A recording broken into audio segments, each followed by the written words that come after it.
Hey y'all, so today I'm going to be showing y'all how I installed my customized handmade wig that I made. So here I'm just putting the glue on. I did actually use pantyhose for my ball cap method because they're thinner and just more manageable. And you just want to go ahead and use that comb and just really get it into the skin until it turns a little tacky and white. And then that's when you're going to go ahead and pull the lace down. You're going to apply pressure. So you're going to take your lace and pull it down into the glue so that it melts into the skin without touching it. Just take the comb and comb it back. This is going to really help that lace melt. When I do this on my clients, I have them hold that hair dryer simultaneously while I go ahead and comb it, and it gives it the ultimate melt. It's going to look really well. And then next you're going to see me, I'm going to cut it in 3 spaces because I can't put my lace on at the same time to save my life. I have to do it in sections.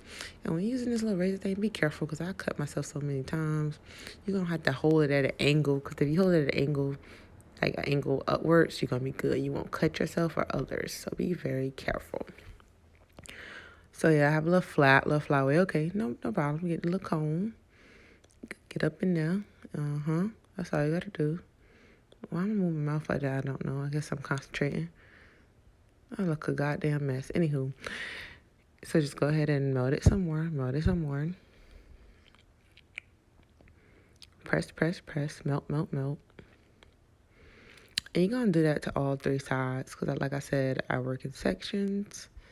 And on this side, as you see, I cut first and then I'm going to glue because for some reason, gluing and cutting, it's just too difficult on camera. So I'm going back to my old methods.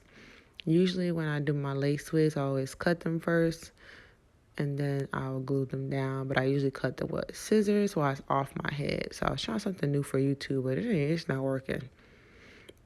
Here I'm getting rid of the ear tabs. The key is to just part it and cut on the line. And as you see, my glue, I'm only putting 1 layer, but it is thick in width. So you want the width to be thick. That's how you get your lace to stay down for a long period of time. You can get a good wear out of it. And make sure you get around those ears, because I know people be like, "Oh, my ear tabs holding up, they lifting up." Girl, you gotta get around those ears. Keep that ear tab down. You know, as soon as you start, it's gonna pop. So here I'm going ahead, same thing, pressing it down. Then I'm gonna use my comb.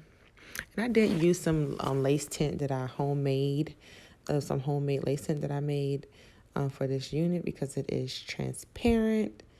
So I was able to, I kind of perfect my little lace for my own color skin. And I've been using it, doing pretty well on transparent laces. There's the final look.